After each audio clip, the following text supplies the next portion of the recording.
রাজ্যের চলমান বিভিন্ন ঘটনাবলী নিয়ে সাংবাদিক সম্মেলন করলেন ত্রিপুরা রাজ্য উপজাতি গণমুক্তি পরিষদ কেন্দ্রীয় কমিটি। রবিবার মেলান মাঠ স্থিত সিপিআইএম কার্যালয়ে সাংবাদিকদের মুখোমুখি হয়ে বিস্তারিত তুলে ধরেন গণমুক্তি পরিষদের কেন্দ্রীয় কমিটির সভাপতি জিতেন্দ্র চৌধুরী।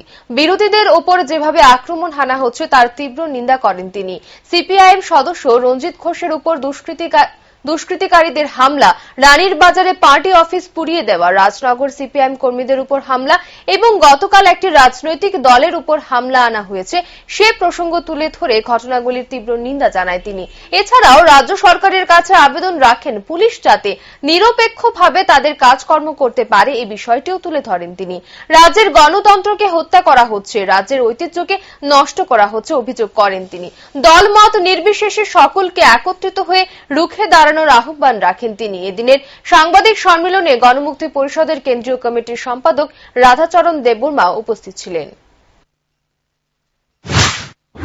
এই যদি ঘটনা হয়, গতকাল রাজ্যের মুখ্যমন্ত্রী বিপ্লব কুমার দেব ধর্মনগরে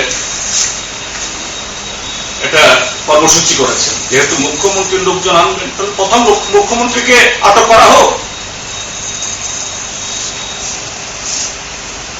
মুখ্যমন্ত্রী নাকি আমাদের আগরতলা শহরের উন্নয়ন কেমন হচ্ছে দেখতে যান। 100 পুলিশ নিয়ে তিনি যখন এই গাড়ি ঘোড়া যখন বন্ধ, কারফিউ হলে তার জন্য কারফিউ তো শুধু পাবলিক জন্য হতে পারে না।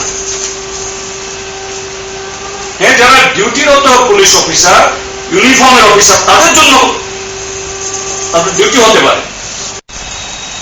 যুবকদের একটা কর্মসূচি করতে গিয়ে আমাদের বর্ষীয় একজন নেতা কমরেড রঞ্জিত ঘোষ এবং আরো অনেকে আক্রমণ করেছে, সব পুলিশের সামনে।